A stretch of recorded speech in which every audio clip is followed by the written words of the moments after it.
મારું નામ છે Bhavesh Tak, diamond worker union vice president.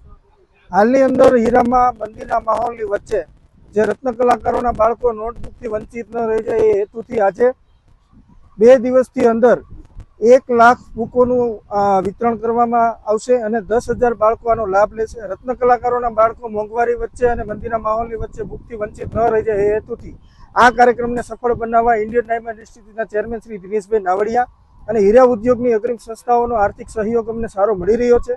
આવી જ રીતે રત્ન કલાકારોના વેલફેર એક્ટિવિટી માટે અમને સહયોગ મળતો રહે એવી આપણી પાસે અપેક્ષા રાખી છે। આ કાર્યક્રમને સફળ બનાવવા માટે ડાયમંડ વર્કર યુનિયનની આખી ટીમ 15 દિવસથી આ જહેમત ઉઠાવી રહી હતી, મહેનત કરી રહી હતી। એ બદલ અમે પૂરી કમિટી અને પૂરા સભ્યોનો અમે આભાર માનીએ છીએ। રત્ન કલાકારોનો પણ આભાર માનીએ છીએ કે આપ જે શિસ્તતાથી આ નોટબુક વિતરણની અંદર સહભાગી થયા છો, તો આવનારા દિવસોની અંદર આ વેલફેર એક્ટિવિટીનું કામ અવિરતપણે ચાલુ રહે એ બાબતે અમે હીરા ઉદ્યોગની સંસ્થાઓને અને હીરા ઉદ્યોગના માલિકોને વિનંતી કરીએ છીએ। આભાર।